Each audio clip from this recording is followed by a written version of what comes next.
Hare Krishna. Welcome everyone to Gita Diploma course. Thank you so much for joining with us live.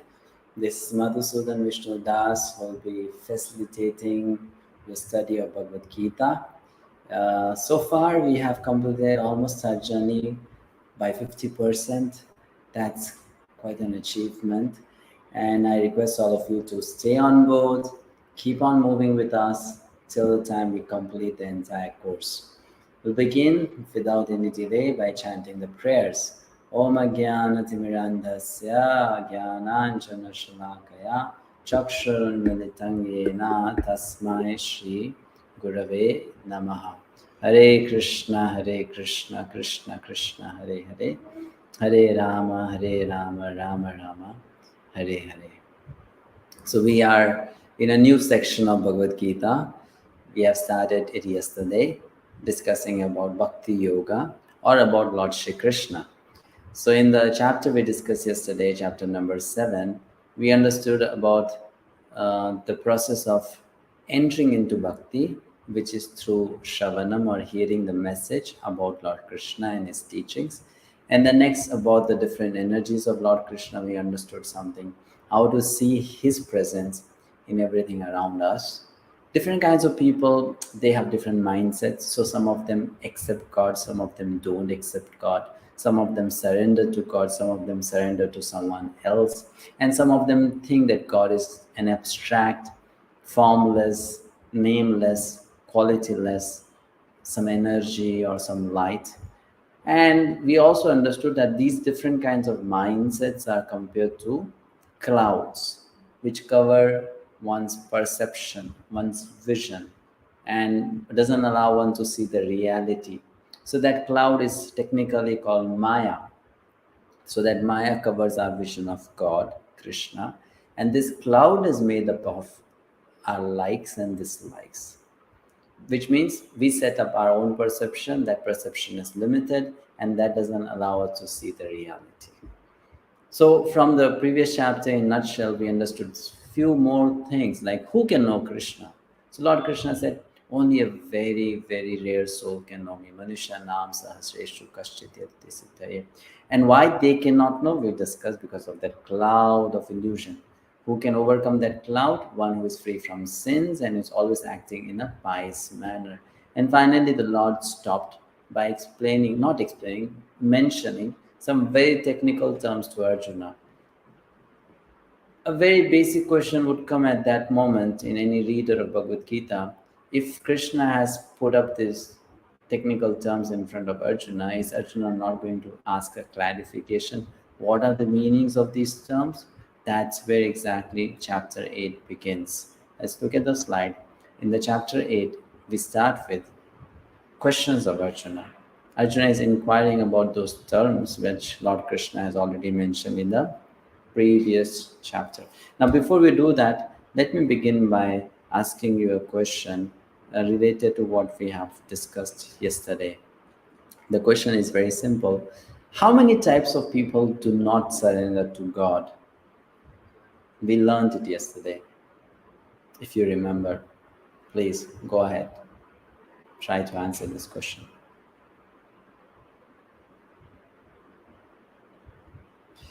Four types. Thank you so much, Tulika ji. You are always very active in answering the questions.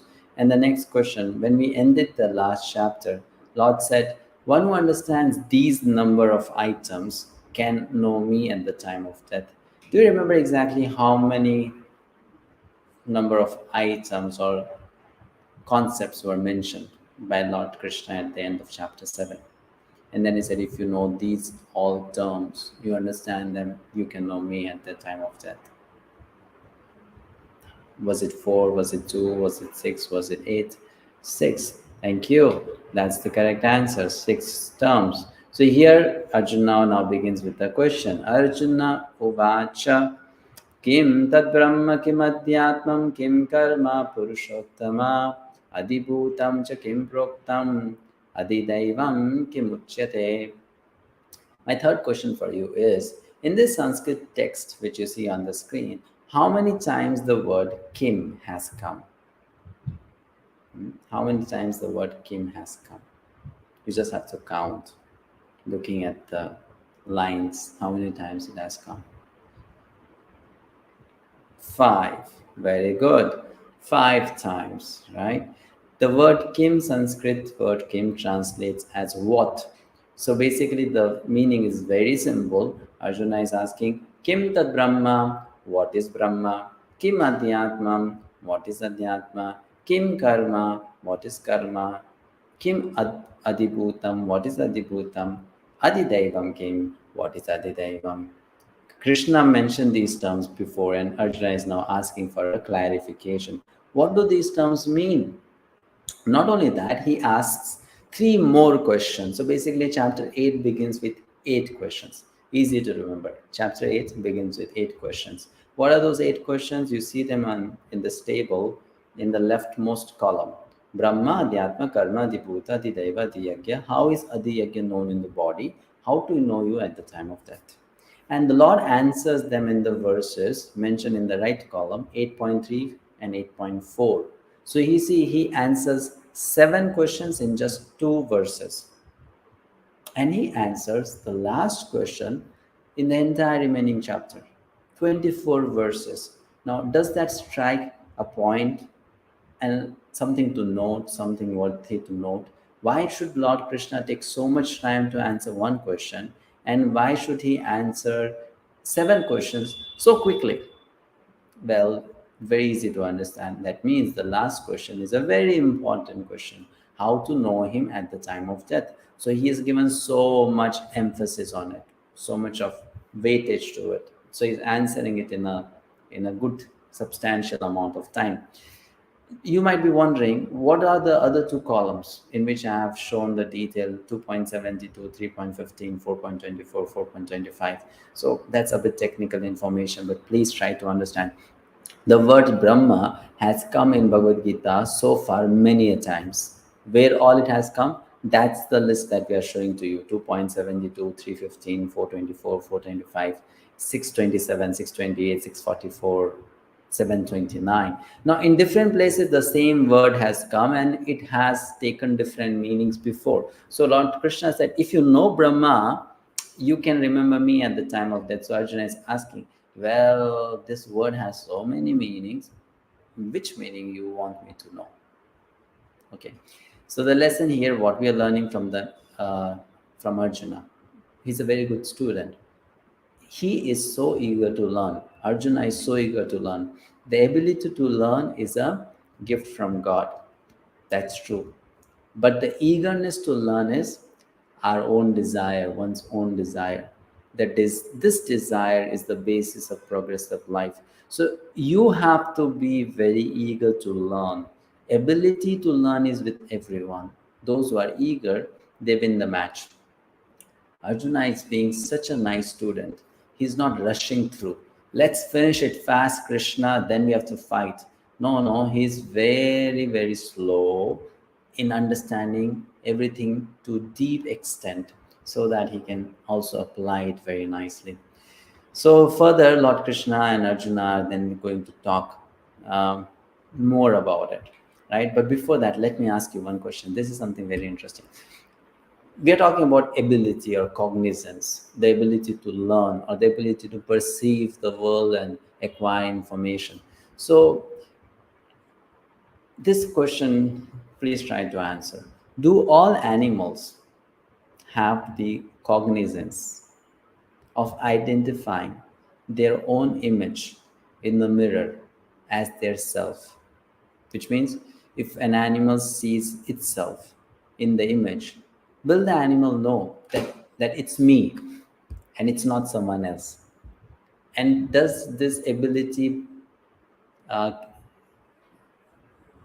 come in all the animals? Is it present in all the animals? No, right? All the animals don't have that ability. It's an interesting information. Only some animals, they do have this ability. And which are those animals? Such as dolphin, elephant, etc. Only they have the ability to know that it's their own image that they are seeing in the mirror. Lion doesn't know it, dogs don't know it, Cats don't know it, gorilla doesn't understand it, but only a dolphin or elephant knows, and some more, that this is me. So you see, human being is gifted with a special ability to know about subject matters which animals can't know. But then how much are we utilizing that ability? That's up to us. Arjuna is a very good student. He is very nicely utilizing that ability. So then Lord Krishna gives the answer to these questions, which will be explained not to you so much in depth now. Just we will list them out because we don't have that much time, and Krishna also didn't spend much time on it. So Adhyatma means the self, the nature, eternal nature. Adibhuta means the material world. Adhyatma we already discussed. Adideva means the universal form. Adiyagya means super soul in the heart. Brahma means the living entity, and karma means action. That's all. That much small information is made available uh, for us to know now. Then we go to the next topic, which is described in detail. What is that? That is about death. So far, based on your knowledge of Bhagavad Gita, what is death? We discussed it before, chapter 2. What is death? What happens at death? Who dies?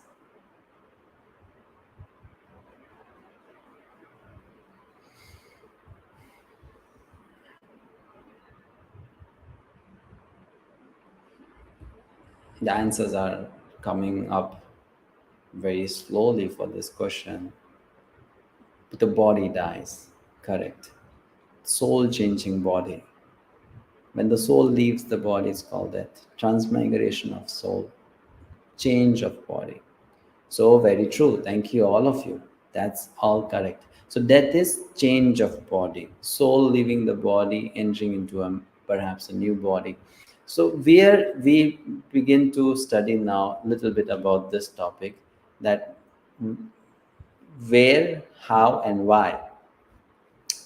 Where you live your body, leave your body, where you leave your body, how you leave your body, and why you leave your body decides what is going to happen to you in the next life. Hmm? These are the important topics to be covered in the coming section. What is death? Why is it important to talk about it? How does it matter if I remember Krishna or not at the time of death? When do we die? And is death an ongoing process? So many different subjects. So first, the Lord makes it very clear to Arjuna, Antakale cha mameva smaran muktva kalevaram yaha prayati samadbhavam yati nasti yatra sanshayah. And whoever at the end of his life quits his body, remembering me alone, at once attains my nature. Of this there is no doubt. So, what happens to someone if someone remembers God at the last moment? That person attains God's nature, Krishna's nature. What is Krishna's nature? If I ask you, what is Krishna's nature that he's talking about, that someone attains?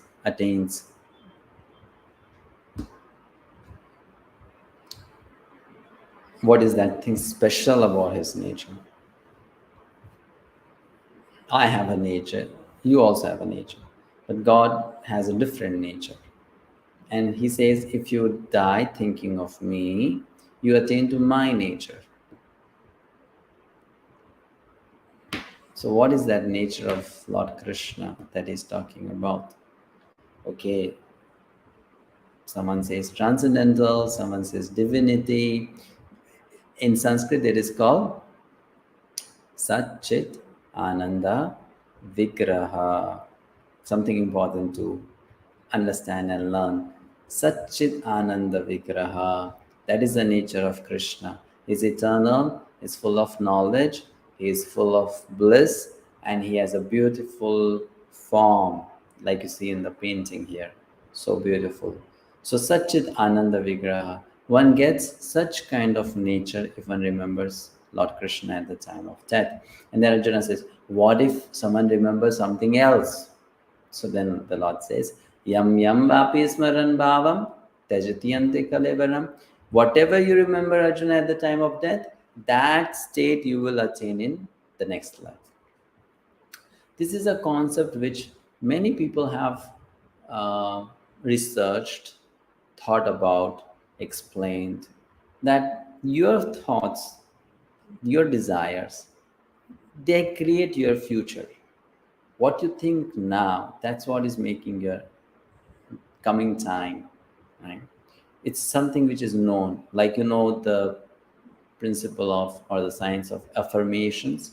You affirm something, talk about it again and again just to yourself, and then sometimes the world, the universe, brings that thing to you.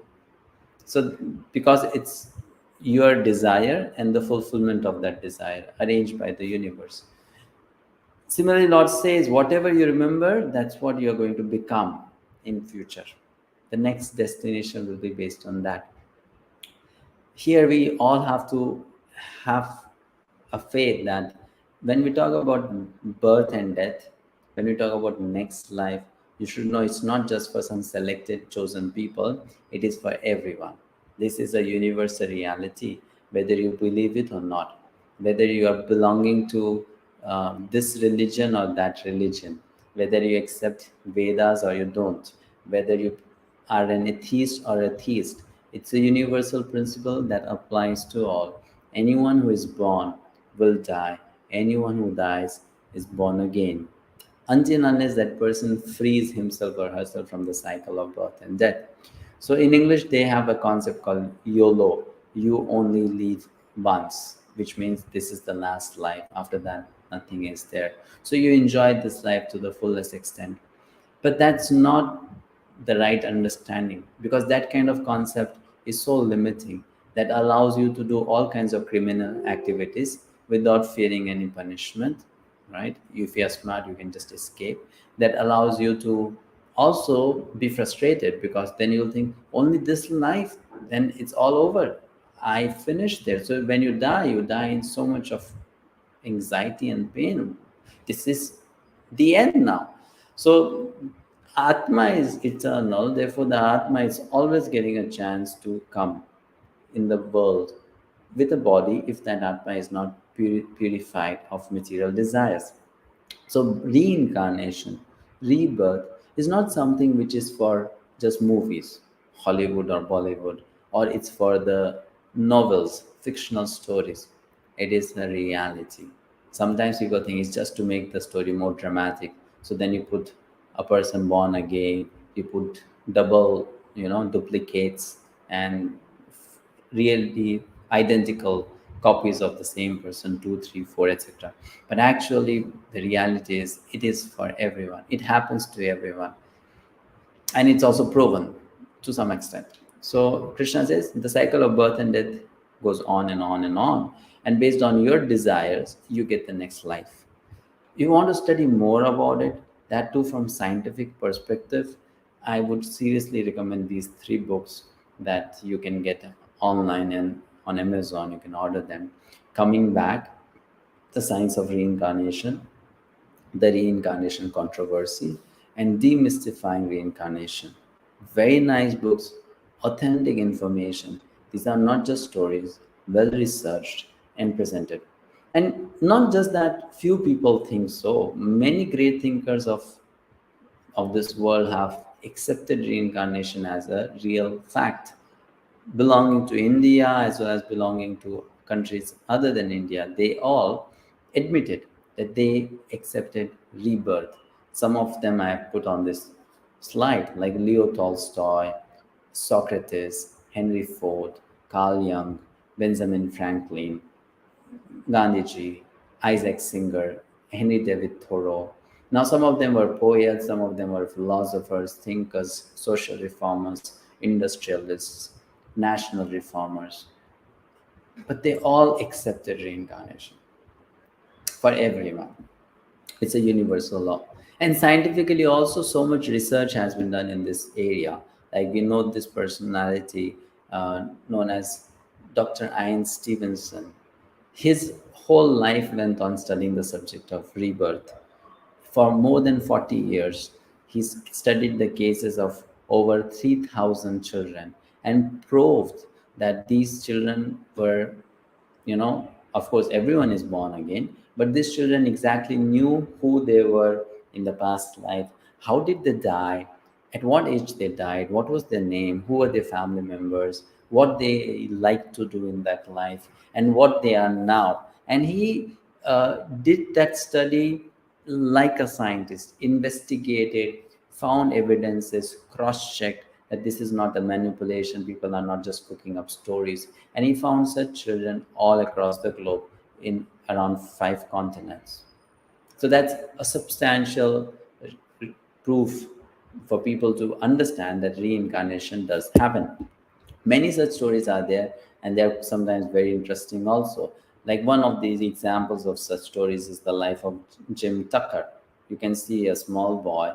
He knew his past life, remembered it, that he was a Hollywood actor in the past life. So right from young age, he knew so many subtleties of acting, theater, presentation, making different facial expressions. All that was very natural to him. So these are so many different proofs of reincarnation. Now, how it is possible that people are able to remember? Because whatever we do in life, it gets imprinted on our subconscious mind. And when we die, our mind goes along with us. The physical body leaves behind, but the mind travels with us to the next destination, and the mind carries all those memories. Sometimes, for some people, the memories are so strong that they just overflow and come out in the next life. But for most people, they forget what happened in the past life. Another way for someone to remember his or her past life is the process of hypnotism. I'm sure you have heard this word called hypnotism. So people hypnotize you, and then they make you go into the past incident or past life or something which has already happened to you. Now, hypnotism is a science. Let me ask you another question just to check how much you understand about it, and also for us to understand the next concept. Can anyone be hypnotized? Like, so many of us are watching here this show now. So everyone, if you find a person who can hypnotize people, will he be able to hypnotize anyone and everyone? Yes, no, maybe. No, cannot hypnotize everyone, right? Research has shown that only 10% people of the world can be hypnotized. All don't get hypnotized. And it has been proven that only 10% people can be hypnotized. But once they are hypnotized, 90% of such people are able to remember their past lives, who they were, and maybe how did they die, all that stuff they're able to remember. They even start speaking the language which they spoke uh, in the previous life. So someone might be born in France, and in the previous life that person might be an Australian. So when that person is hypnotized, though he doesn't or she doesn't know any Australian dialect or word, but during hypnotism he or she starts talking in Australian language or something like that. So these are different proofs, and if you want to know more about it, just go to these books which I mentioned, and you can get much more details about this subject matter. Now, on what basis does a person get the next body? That is very easily explained in Bhagavad Gita. All these concepts which are so mind-boggling and the scientists are, struggling very hard to understand, are explained in simple manners in Bhagavad Gita. So the example given is of purchasing clothes. We all do go for shopping, online, offline, etc. Now, if you have to go buy t-shirts, uh, what are the parameters on the basis of which you're going to buy a particular t-shirt? Let's say parameters can be so many, but then there are two most important parameters. What are those two most important parameters when you're going to buy a new cloth, t-shirt, or any piece of cloth, size and color. Okay, you can put size, color, everything in one category. Actually, there are two major major factors. What are those two major factors? Look and feel, size, color, quality, comfort. Okay. Well, that all you can put in just one, whether you like it or not, right? You like it means it should be of your choice, color, comfort. It should also fit you, right? All that is first first factor. And the second factor is you should also be able to afford it. Your budget. You may like it, but if it's out of your budget, how are you going to buy? Maybe you'll buy it on EMI or whatever. So, two factors. Whenever you go for shopping, it should be something that you like, and second, it should be in your budget. Similarly, when we are supposed to get a new body, it is given to us based on two factors: what we desire, second, what is our karma. That means what is our budget, how much can we pay for. What can we pay for, so, right? So these are the basis on which a new body is given. A new body is given. Lesson: everyone knows that one day one has to go, but how many know where to go? One who does not know where to go and how to go will certainly remain confused and afraid in life due to the underlying uncertainty of future. So we have to be also sometimes thinking about this question: this life I'm living, what about next? Where am I going? A better destination or a worse destination? So then Arjuna says, I just want to remember you, Krishna. I don't want to remember anything else. How to make sure that I only remember you? The Lord says, practice, Arjuna. Practice remembering me throughout life while you do your different duties. So here he's not saying you just sit at one place, close your eyes, think of me, forget everything else. No, he's saying you practice remembering me while you are doing everything else. So you think of me and then you fight. Mamanusmara yudhyacha. Such an important lesson for all of us. Also a very practical lesson. Sometimes people, the major complaint of people who do understand that spirituality is important, but then have so many things to do in life, is that, how to do it together. I mean, either we can be completely busy in material life, or we can drop everything and then take to spirituality. But how to do two things together? They are two different worlds. Doing them means you are in two different worlds. So how do you put your feet in both the worlds at the same time? But Lord Krishna is making it very easy, because Arjuna was also in such a situation. He was a fighter, he was a family man, he was a worldly man. At the same time, he also is spiritually inclined. So Lord Krishna is telling him the signs: think of me and then fight. Now, a question arises here: can we swap the order? The instruction could also have been, Arjuna, you fight first, you emerge victorious by killing all your enemies, and after that, when you are in peace, relaxing, then you can sit and think of me. That could also have been said by Lord Krishna. But then he specifically mentioned that first think of me, then you fight, then do your duty. Why? Why?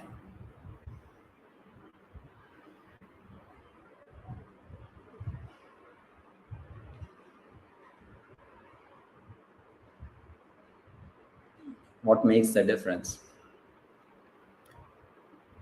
We can get blessings. Karma will bind us if we swap. If only God can give us strength, intelligence to do what we are supposed to do, yes. Duty as a service and not out of mode of passion. There will not be any sinful karma. I am so happy that you are definitely understanding the concepts of Gita nicely. So, first, thinking of God and doing things means we are setting the foundation correctly. We are setting our mindset properly. We are reorienting ourselves. And when we reorient ourselves in the right direction, then you put effort, you are going to be successful. But if your direction is wrong and you are speeding up in that direction, you're wasting your time.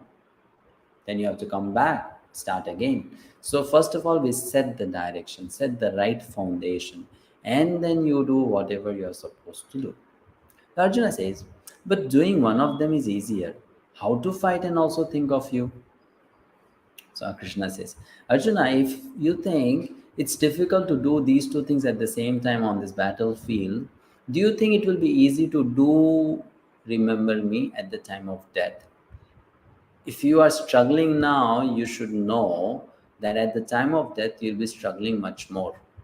If you are experiencing pain now, you should know at the moment of death, there'll be 10 times, 100 times more pain, which means you have to learn to think of me in all situations, good or bad, easy or difficult.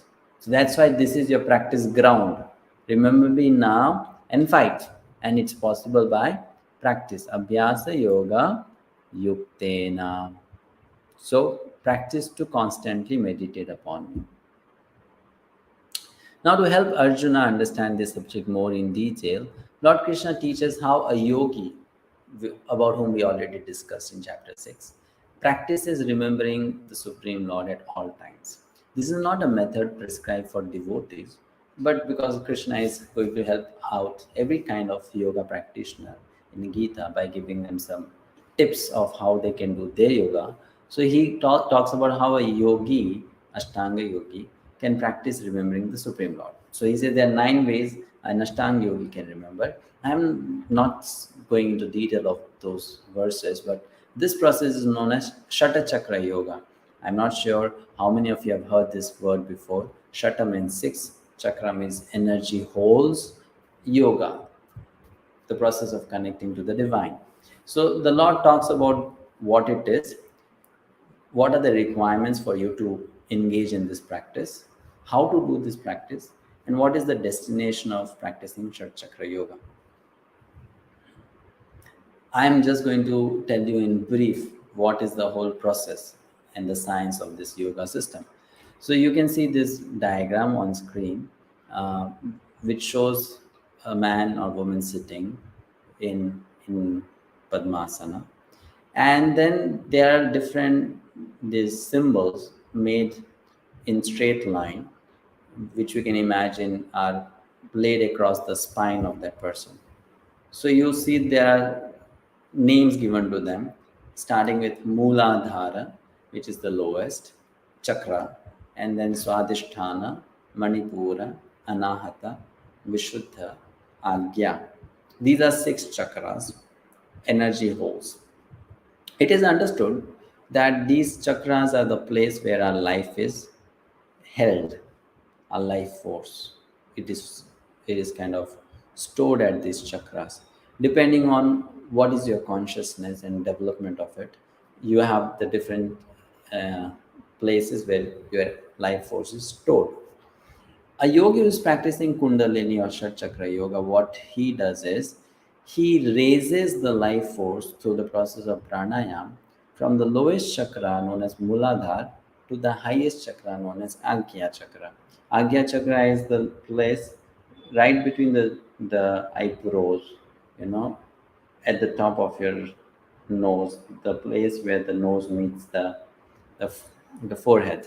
So that's called Agya Chakra. What does a yogi do? It's an inner engineering process. Lift your life air from the lowest chakra and bring it mechanically, slowly, slowly, after years and years, sometimes thousands of years of practice, to the highest chakra. And when the time is appropriate, then the yogi pushes that soul, his own soul, out of the body through the hole in the skull, which is known as Brahmarandra. Sounds interesting, but it's very difficult. not many people, or we would rather say only some people in thousands and thousands or millions and millions are able to practice it and complete this process. So Lord Krishna talks about how these people, they can remember God at all times. That is Shat Chakra. Now let me just ask a very simple question to you here. Mm, does this sound like an easy process?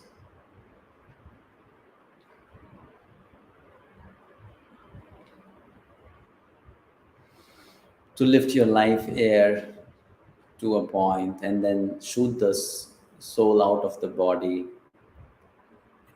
Not at all. Very difficult, right? Therefore, it's not prescribed to do for common people. Having explained that, then Arjuna says, very technical. Is there something simpler? And Krishna said, I already mentioned that before, Arjuna. Take to the process of bhakti. Ananya chetaha satatam. Always remember me. That's the best and easiest means to actually attain perfection in spiritual life.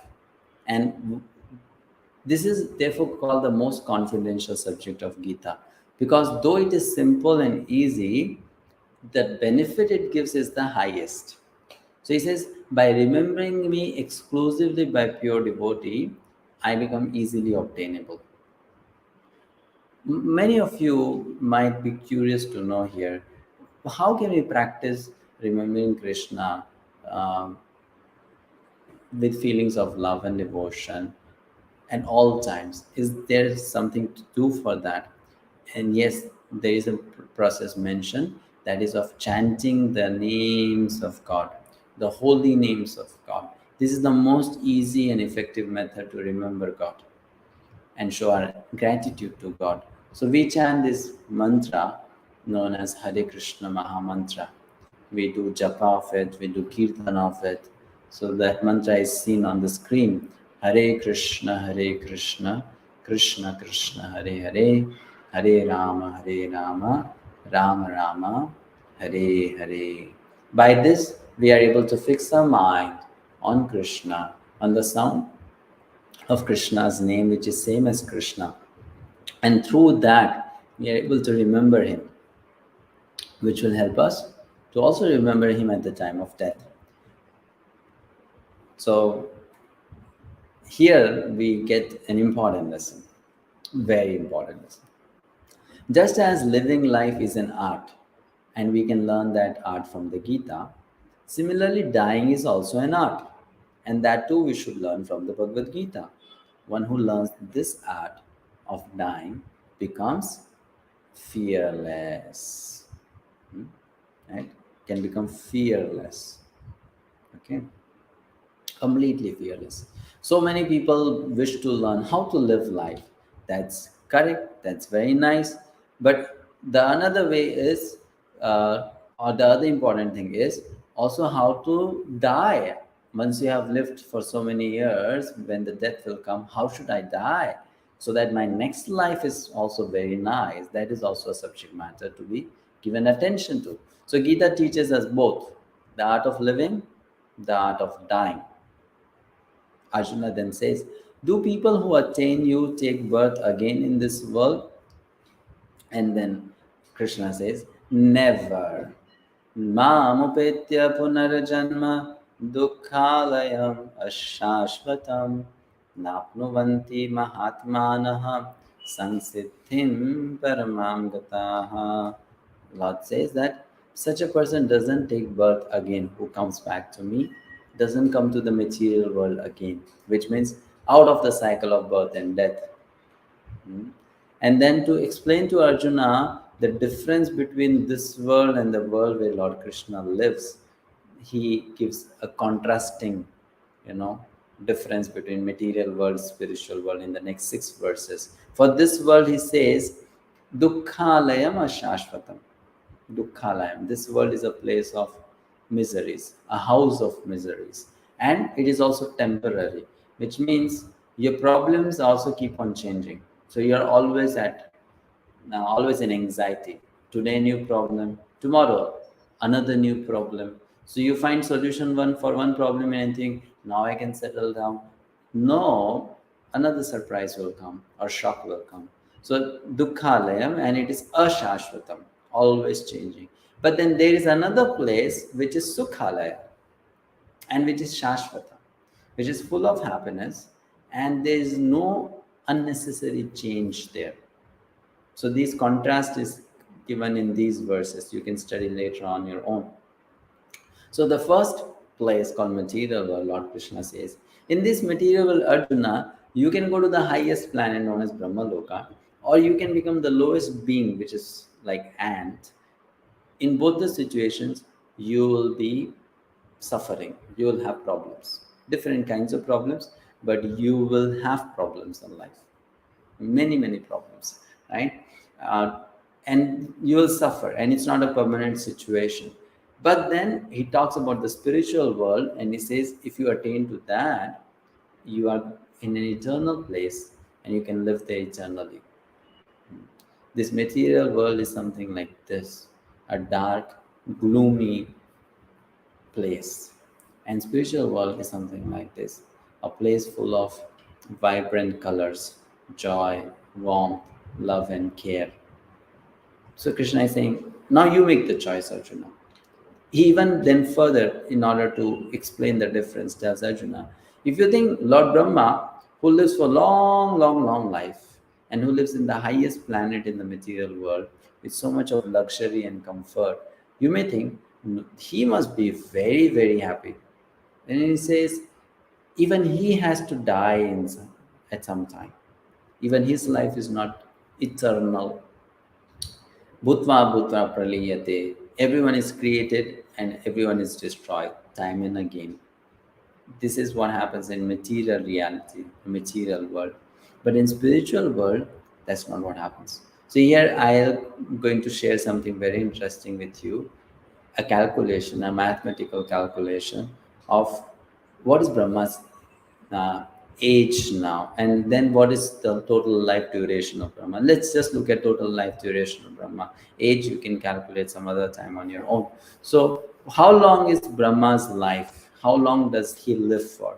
This explanation is based on what is explained in the Vedic scriptures, the information given on time in the Vedic scriptures. So we start this calculation. You have to be attentive to understand, right? First of all, one Kali Yuga, which is one of the four time periods, yugas, and is the present time period known as Kali Yuga, is how long? 432,000 years. 432,000 years, you can say, right? So this long is Kali Yuga, not 5,000 years or 8,000 years or 10,000 years or 2,000 years. 432,000 years. When you double Kali Yuga's duration, then becomes the other previous yuga known as Dwapar Yuga. When you triple the Kali Yuga duration, then it becomes Treta Yuga. When you quadruple the Kali Yuga's duration, then it becomes Satya Yuga. So Satya Yuga is 4 times, Treta Yuga is 3 times, Dwapar Yuga is 2 times of Kali Yuga. When you add all 4 of them, then this is technically called Divya Yuga or Chatur Yuga, which is 43 lakhs 20,000 years or 4.32 million years.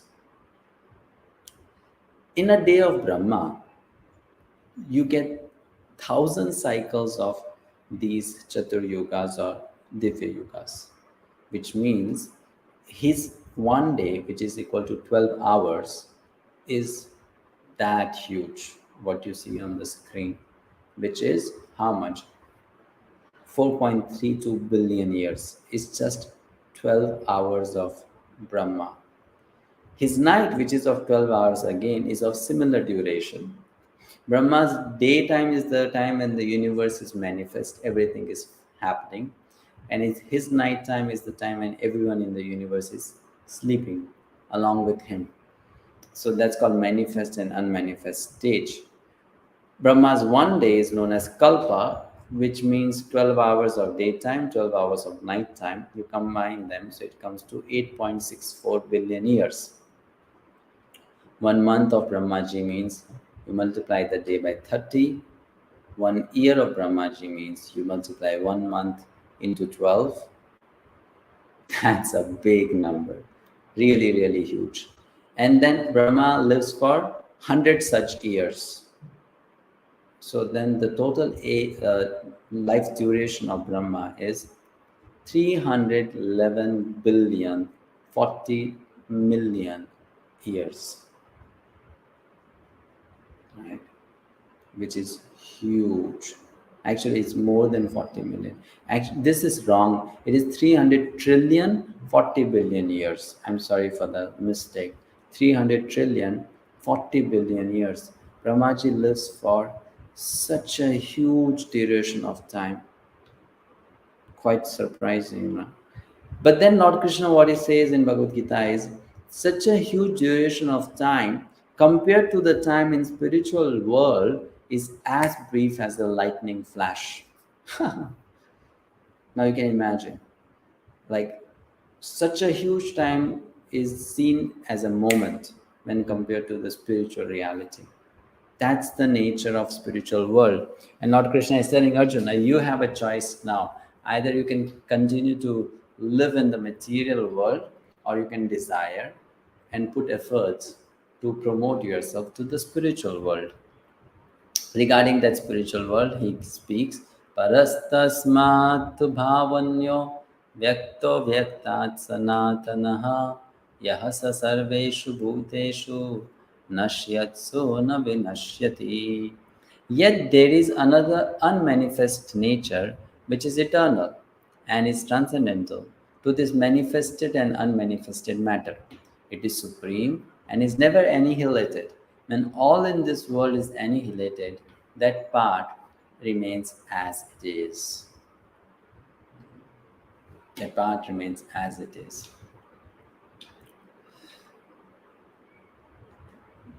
This information is quite interesting and stimulating also. So then Arjuna says, how to go to that spiritual world, your abode? And the Lord says, only by unalloyed and undeviating devotion, Ananya Bhakti. A topic which will be discussed more in detail by Lord Krishna in chapter number 9. He's only introducing it here, not elaborately explaining it. So then Arjuna has another question. He says, sometime back you told me by the process of yoga, an accomplished yogi can also transfer himself to the spiritual abode following the Shat Chakra yoga process. And now you're telling through the process of bhakti also one can promote oneself to the spiritual world. Then what is the difference between these two processes? They take you to the same destination, don't they? So what is the difference then? And then to answer that, Krishna is saying the time at which the yogi leaves the body plays a very critical role. Please try to understand. For the yogi, the time at which he or she dies plays a very, very, very significant role, a critical role, a major role. So then he explains to Arjuna for the benefit of the yogis and also to understand and appreciate the path of bhakti more. There are two paths. One is called the path of light, and the other is called path of darkness. When someone dies during the time period of path of light, that person does not take birth again in material world. But when a person dies during the path of darkness, then that person is born again. What are these two paths? Let's leave it for some other course, detailed course on Bhagavad Gita. For diploma course, we just want to know so far that there are two paths. And these two paths are different time intervals actually. When if people leave their body, they get the explained destination or result. So how do we understand something like that happens? Very simple. I'm sure some of you, or perhaps all of you, might have sometimes flown from one place to another, taken to a flight. So here's a simple question. Do all the air flights fly at the same time? Very easy, right? You may even say it's such a stupid question. But yes, though even it may sound as a stupid question, we are going to take it ahead to explain a more difficult concept. So do all the flights fly at the same time? Yes, no, no, definitely not. Right? No, correct. Next question. Uh, let's say someone wants to go from Mumbai to Tokyo. So, will the flight from Mumbai to Tokyo available at all times of the day, at any time of the day? Yes, no.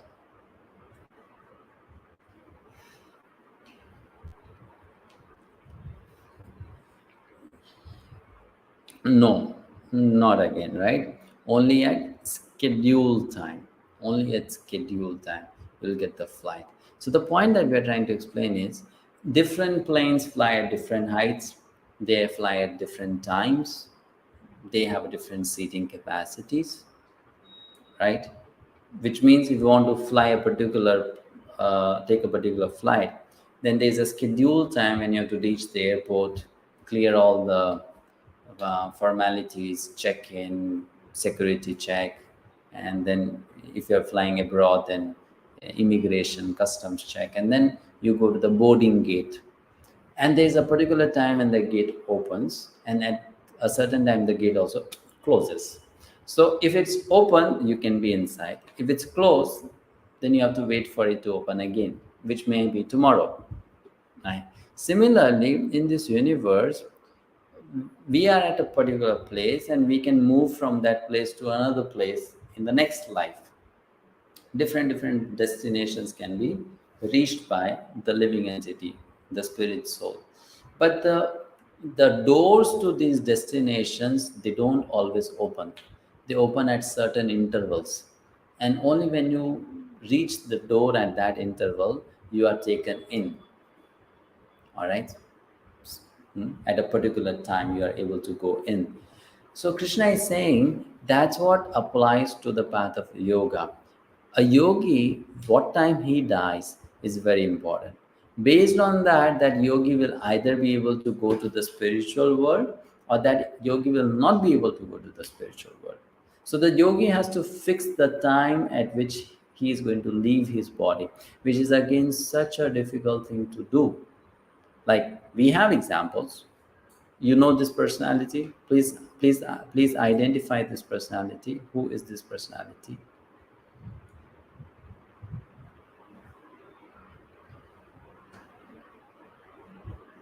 From the illustration that you see, character of Mahabharata, famous character, Bhishma, right?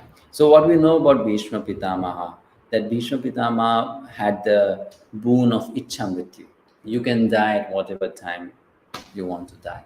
So Bhishma Pitamaha, he was shot by many arrows by Arjuna, and because of this, his whole body was pierced with arrows. These arrows formed a bed on which he was resting. He did not die because he had the boon of dying at his will. He was waiting for some specific time to come, known as Uttarayana. Because Uttarayana is a time period. By the way, if you don't know what is Uttarayana, Uttarayana means the time period, the 6 months, when the sun is moving from south to north. Dakshinayana means the 6 months when the sun is moving from north to south. So Uttarayana is one of the paths of light, the time at which if a yogi leaves the body, the yogi does not have to come back again.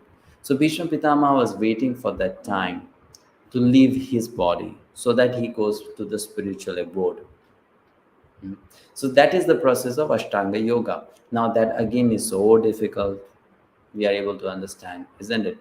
So Lord Krishna says, but on the path of Bhakti, Arjuna, since he asked the difference between yoga and bhakti, he says on the path of bhakti, a devotee does not need to worry at what time he leaves the body, where he leaves the body. So Arjuna says, why is bhakti so special? What makes bhakti so easy, conditionless? And Krishna says, because bhakti gives you the benefit of all the other paths and much more. Vedeshu yagyeshu tapahasu chaiva. He says, on the path of bhakti, you can get the benefits of studying the Vedas, performing sacrifices, engaging in pious activities, undergoing austerity, giving charity, all that you get just if you do devotional service. So therefore devotional service makes you a special person, and for you then apply special rules which don't even apply for others, like yogis. So that's why we end this chapter. Thank you. It's about Krishna. Its chapter name is Akshara Brahma Yoga. Yoga inspired by knowledge of supreme destination. We talked about so many things, 5 main lessons to take away home. First, learn to prioritize. Krishna is teaching in Bhagavad Gita how to manage our time and how to prioritize things. Arjuna asked 8 questions. Did Krishna give equal time to all of them? No. He saw the last question is the most important. Let's give more time to it. The remaining 7 questions, they are important but not so important. So let us just quickly finish them. We also have to learn in life what to give how much importance. Sometimes we give too much of importance and time to petty things which are not beneficial, and we give hardly any time to those things which are so essential for us. Like people, they give out so much time watching television, surfing on internet, Facebook, WhatsApp, Insta, gossiping with people, finding out faults in others, making fun of others, just shopping around, wandering around, doing all stuffs of nonsense things. And then they say we don't have time for reading Bhagavad Gita, we don't have time to meditate, we don't have time to exercise, we don't have time to keep ourselves physically, mentally, spiritually healthy. So they're losing out on the important things, and they are just spending time on the actually damaging, sometimes destructive things.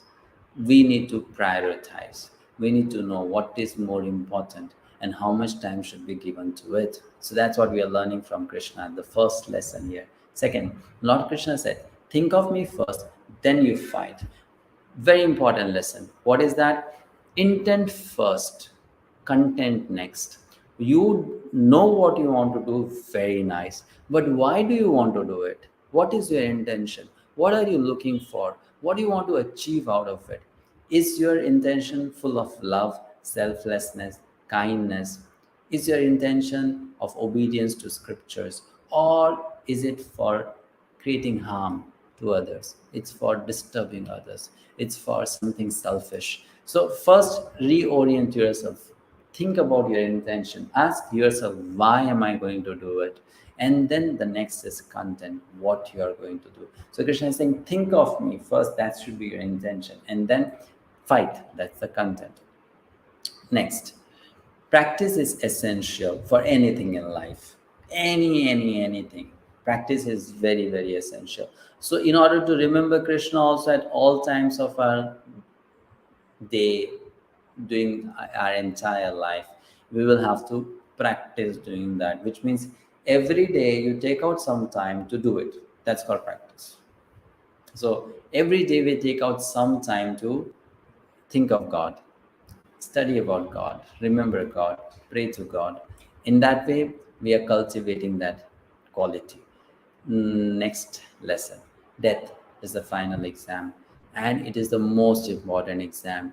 We give out so many exams in life which decide what will be our future, but this is the exam, the final one, and it is also sometimes not known to us when that exam will come. It comes mostly as a surprise test.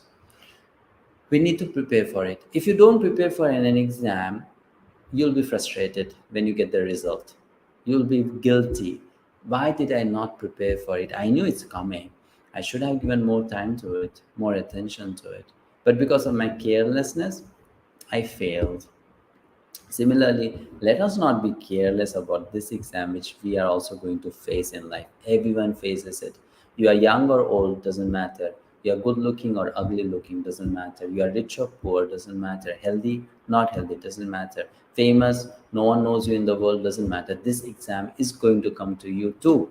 So, are you preparing for it? Are you thinking about it? Will you pass or fail? It's a final exam, so we should also in our life take out some time for preparing about it. And finally, the fifth lesson, bhakti is so special because love overrules all the rules. For a yogi, the rule applies: you have to leave your body at this time, then only you get a chance to enter into spiritual world. But for a bhakti yogi, such rules are not there. Why? Because here now the relationship is based on love. And when there is love, there are so many considerations. There are so many things which are made easy, right? So for a bhakti yogi, it's like having a private jet. Anytime you fly from one place to another place. So that's the speciality. And having explained that, in the next chapter, 9th chapter, Lord Krishna is going to focus completely on the science of bhakti yoga, which we'll study the next week on Friday. So I hope you're going to join us again for that. Thank you so very much. A quick glance at the whole chapter. It started with 8 questions. Krishna answered first 7 questions in verses 3 and 4. And then first in the verses 5 to 8, it is explained how to remember Krishna at the time of death. 9 to 16, practice remembrance. 17 to 22, material world versus spiritual world. And the last set of verses, pure devotional service. Success is guaranteed. Okay, thank you. Now let's take the questions which our audience is asking. I request you, please, when you ask questions, keep it as per what we have discussed in the class today. Second, questions should be sensible. Third, don't ask the same thing again and again in different ways, right? So ask good questions, genuine questions, questions that will not just help you, help others. And also you're going to do something practical about it. You're going to implement something out of it in your life. So first question, can anybody chant this without Guru Diksha? Of course, yes. You don't have to take Diksha to chant the holy names of God. Holy names of God are universal and anyone can chant them, right? Anyone can chant them. So you don't have to ask anyone. You don't have to take Diksha for it. It is available for everyone. God has made it available. So Hare Krishna Mahamantra can be started. You can start chanting it anytime without Diksha also. Depending on how much time you have, you dedicate to it. But you can start it right from today. Next question. Hare means it's a name of Srimati Radharani. It's an address to Lord Krishna's energy. Hare Krishna. Krishna is the Supreme Lord, the Purusha, and Hare refers to his Prakriti, internal Prakriti, energy, which is manifested or represented by the personality known as Srimati Radharani. Next question. I would like to register myself in Bhagavad Gita Diploma course. What should I do? In the screen, you can see at the bottom, there's a moving information which shows you how to register. It tells you follow the link and also gives you a contact number. So either you follow that link or you call at that contact number, bit.ly/English Gita Diploma. What if it is an unexpected death, such as heart attack, accident? How to remember God at that time? You can remember God at that time also if you have practiced to remember Him throughout your life. Yes. Once you remember Him throughout your life, then that becomes your second nature. Then you do it even unconsciously, right? So it's all about how much practice you put into it. Then you become like that always. So you don't have to then put efforts to remember Him. That's what you remember, nothing else you remember. Hare Krishna, I have taken Diksha where my Japa mantra is different from Maha mantra. Can I jump on both the mantras? Oh yes, you can jump on both the mantras, because we should know how Hare Krishna Maha mantra is different from other mantras. You see, Hare Krishna Maha mantra is a mantra which is given in the Vedic scriptures, specifically mentioned for Kali Yuga. There is a Upanishad which is named Kali Santarana Upanishad. This Upanishad is meant for people who are born in Kali Yuga. It gives instructions and guidelines for them. So there it is mentioned, iti shodashakam namnam Kali kalmashanashanam natah paratayo payor sarva vedeshu drishyate. So it says that this mantra, iti shodashakam namna, which has 16 names or 16 words, if you chant them, you will defeat all the ill effects of Kali Yuga. And Kali Yuga will not even touch you or have influence upon you. And then this mantra is mentioned. After speaking about the mantra is mentioned. So this is something which applies to anyone born in Kali Yuga, that they should be chanting it. Right? So you can chant. Was Bhishma Pitama a yogi? Bhishma Pitama was a devotee but at the same time he was also a yogi. So he wanted to teach the path of perfection to the yogis also. That's how great personalities teach. They teach to a wider audience. So as a devotee, he has shown already that you are having Krishna in front of you.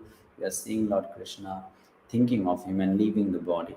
But to the yogis, he also wants to teach their way of leaving the body, how they can become perfect in that. So he's teaching to both kinds of audience. Is Prabhuji, is mind equal to Jivatma? No, mind is not equal to Jivatma. Atma means soul. Mind is a subtle covering of the soul. So when the soul leaves the body, I don't know if I've discussed this before, but actually the soul has two coverings. One is called subtle and the other is called gross. The gross covering is made up of earth, water, fire, air, and ether, or Panch Mahabhut. So when we die, that body made up of five elements is dropped behind, and that's what is burned or buried. But then the subtle body, which is made up of mind, ego, and intelligence, is something which the soul takes with it to the next destination. Because that mind, intelligence, ego carries the desires of the soul, the past experiences, the credits, the karma, all that. So it goes with the soul. But that subtle body is not the soul, it just accompanies the soul to the next destination. Why did Bhishma Pitama wait for Uttarayana? Just to teach to the yogis. He doesn't have to wait. He just wanted to teach the science of leaving the body to the yogis. Does doing puja every day help us in bhakti yoga and connect to Krishna? Oh yes, but then what kind of puja you do? It should be a puja done based on the instructions and explanations given in Bhagavad Gita, not something that we are doing whimsically, just on our own. We have learned it from somewhere. It should be the way it is explained in Bhagavad Gita as it is.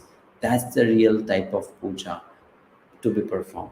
That will help us in bhakti yoga. So study Bhagavad Gita. You can also watch some videos how to do puja at home.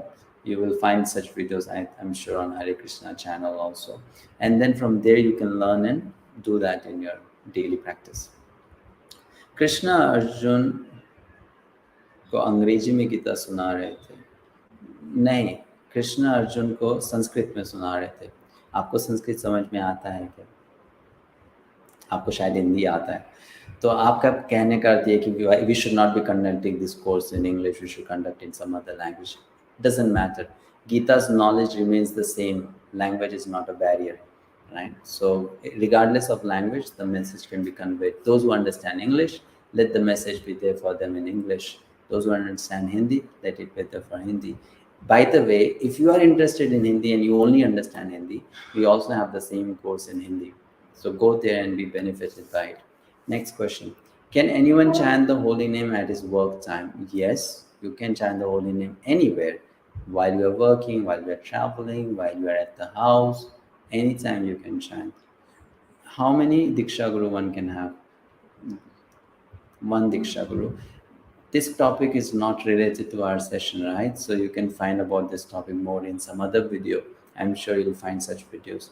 Next, how anyone realize about his level of devotion? You realize about it by studying the scriptures. In scriptures, levels of devotions are mentioned. So you study them, you know them, and then you evaluate yourself where you are. How painful is death? That you can go and check out at the hospital, see people who are dying. You'll come to know, you'll realize. Or you can wait for yourself to learn from your own experience. In the scripture, it is said painful. Is it difficult to understand? If you lose your mobile phone, don't you get panicked? Oh, I lost my phone, I lost my contacts, I lost all my pictures and videos I had saved. So at the time of death, you are going to lose so much. You are going to lose everything. It is a very stressful situation for the person. Next question. What happens if someone dies on Ekadashi or Krishna Janmashtami? It's a good day to die on, but it doesn't matter. If your consciousness is bad, that good day will not just take you to the highest destination. The most important game is what is your consciousness, what you are thinking about. Is there a science behind chanting? There's a science behind everything. So yes, chanting is also a science. And last question for today. What will happen to the people who are beggars who don't get the knowledge of Gita? Why beggars cannot get the knowledge of Gita? We nowhere said it during promoting the course that beggars cannot attend. Or nowhere it's written in Bhagavad Gita that beggars cannot read. Anyone can get the knowledge. And sometimes beggars, they are perhaps more knowledgeable than people who are rich, because those who are beggars, they may not be beggars forever. They might be rich in the past, now they have become beggars, who knows. So let's come above the sentimental platform. Everyone has a chance for acquiring knowledge if that person has an interest. So regardless of what your situation is, everyone gets help from Krishna or God. So we'll stop here. Thank you so much, and see you on Friday. Next Friday, we'll start with chapter 9. Hare Krishna. Thank you once again.